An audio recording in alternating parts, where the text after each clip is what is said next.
Hello everyone, and welcome back to the QA Online Academy. I'm Annie, and I'm so happy to see you all again. I hope you've had a chance to thoroughly review the materials from our last session. Today, we're taking a major step forward by exploring the world of bug reporting and management. This is the heart of software testing, and by the end of this lesson, you'll know exactly how to identify and document issues like a pro. Let's dive in.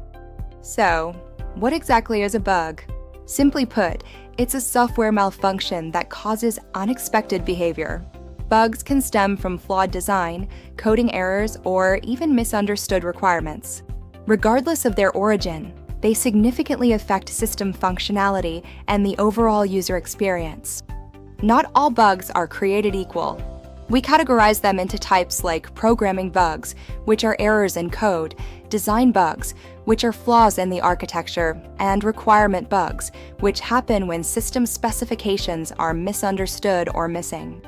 When we find a bug, we must determine its severity.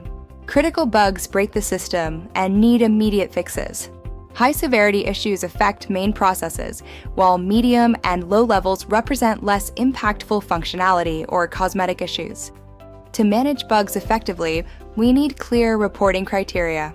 Every report should include a unique ID, a descriptive name, detailed steps to reproduce the issue, and its current status, severity, and priority. This helps the development team know exactly what to fix first. A bug goes through several stages in its lifecycle. It starts as new, gets assigned to a developer, then fixed. After that, QA must verify the fix before the bug is officially closed.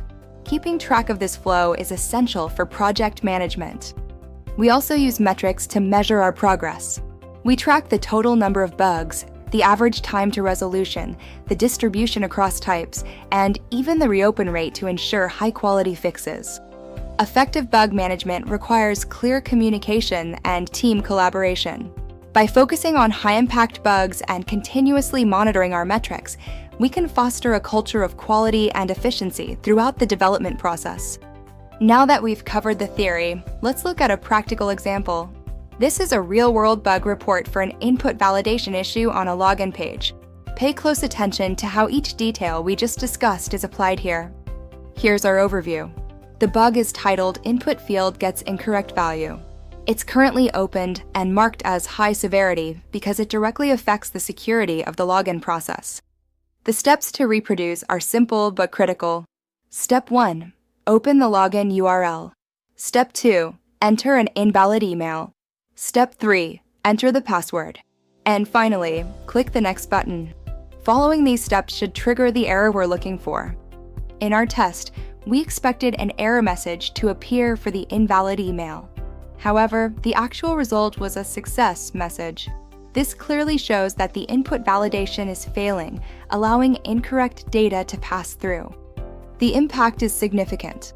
Allowing invalid email inputs can lead to security vulnerabilities and data integrity issues. This is why the priority is set to high. It requires immediate attention to maintain user trust and system safety. That's all for today's lesson on bug reporting. With this, we've successfully completed the first part of our QA journey, covering essential methodologies and documentation. I hope these examples helped clarify the concepts.